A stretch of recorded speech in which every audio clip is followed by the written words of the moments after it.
Olá pessoal, o objetivo desse vídeo é apresentar para vocês os diferentes sistemas de acumulação de custos, principalmente o sistema de acumulação por ordem e por encomenda, que são o contínuo e por encomenda, que são os nossos principais sistemas de acumulação. O que quer dizer um sistema de acumulação de custo? Não é nada muito complexo, é só uma elucidação de que forma os produtos que estão sendo produzidos estão sendo contabilizados, estão sendo custeados. Tá?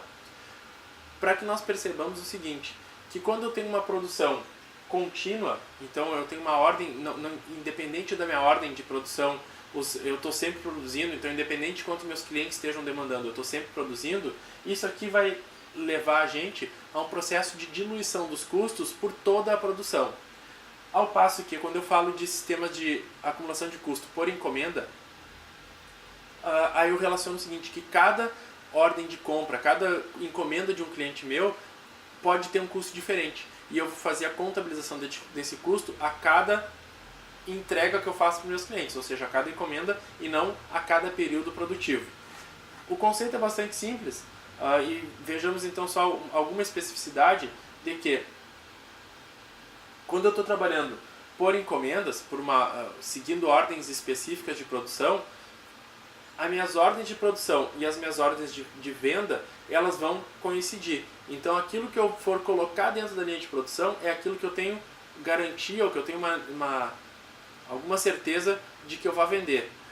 Bem característico para esse tipo de caso, a gente vê aquelas empresas que trabalham na customização de produtos, né? Então aqueles que têm um produto base, eu por exemplo fabrico móveis, mas eu faço móveis sob medida. Então cada caso é um caso, apesar de usar sempre a mesma matéria-prima, muitas vezes em quantidades muito semelhantes, mas eu tenho casos distintos de quantidade de mão de obra que eu tenho que alocar para um determinado projeto ou para outro. Esses materiais, então, esses produtos que vão sendo bastante customizáveis, eles tendem a ter comportamentos, totalizações de custos distintas e por isso um tratamento de acumulação de custos também distinto. É interessante que no sistema de acumulação por encomenda eu consigo identificar de forma separada os meus objetos que foram vendidos e o custo de cada um deles. Isso aí é facilmente identificável no final de um período. Auxilia então, dá um bom suporte para estruturas de controle dos custos, para ver se eu estou gastando com custo aquilo que eu deveria realmente gastar, né? Já que eu consigo ver, olha, aquele projeto teve tal especificidade e por isso é que ele teve um custo maior. Então não está nada fora do normal eu ter gasto o que eu gastei ali dentro.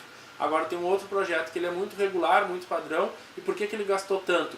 Eu consigo identificar que houve uma discrepância grande em relação ao que normalmente é gasto quando eu tenho esse controle por ordens de produção, por encomendas. Falei então os móveis sob medidas como um bom exemplo disso. Agora, por outro lado, os processos contínuos de produção e a acumulação de custo contínua, ela serve para aqueles tipos de empresas que vão fabricar independente do consumo, independente das ordens de compra.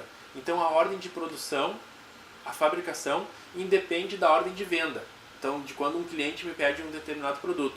E isso faz com que tudo se dilua na contabilização dos custos de determinados períodos. E eu não preciso identificar produtos individuais, dizer, olha, tal produto foi para tal cliente. O que eu sei é que eu tenho um produto geral e que, olha, tantos produtos foram para tal cliente, isso aí é o suficiente para que eu diga exatamente quanto que o meu cliente recebeu de custo. Um exemplo para deixar mais claro isso, por exemplo, a refinação de petróleo, né? Então, quando eu estou lá transformando o petróleo em seus diversos derivados, por exemplo, a gasolina. A Petrobras lá não vai começar a produzir gasolina somente quando algum posto de gasolina pedir para ela. Ela vai sempre produzindo e ela sempre exporta diversos subprodutos da refinação do petróleo, dentre um deles o combustível, a gasolina, mas ela sempre vai, no momento em que ela teve determinados custos para o mês de abril, bom, o valor do mês de abril, de custo do mês de abril, vai ser utilizado para tudo que foi produzido naquele período. E então, independente de quem compre, em que quantidade compre, em qual situação compre, o custo de produção é o mesmo. Obviamente a distribuição, o frete, pode variar de um para o outro, mas daí eu não estou falando mais do custo de produzir, eu estou falando da despesa com frete para entregar aquilo para quem esteja comprando. Essa separação ela é muito útil para que nós tenhamos, assim, para funções de gestão, de tomada de decisão, mas ela tende a não impactar muito a forma como eu registro dentro dos meus estoques os custos, né? Ela só impacta o custo do meu estoque realmente quando eu quero abrir bem a minha conta de estoques e dizer o quanto cada unidade que está lá dentro de estoque custou.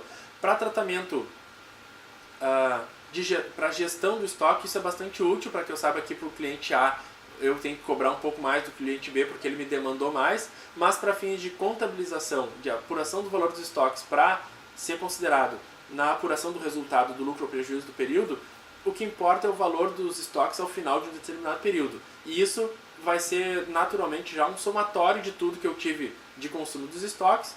Então, sendo um somatório, ele tende a harmonizar a coisa, a já misturar o produto A, B, C, D ou E e para uma contabilização totalizada. Então, no período inteiro, fica menos evidente para fins de contabilização, então o tratamento do sistema de acumulação por encomenda ou por processo contínuo.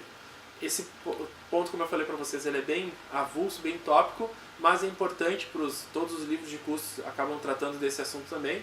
E na sequência nós vamos falar mais agora sobre então a contabilização, achar valores de quanto custou o meu estoque e de qual é o custo dos meus produtos. Até o próximo vídeo.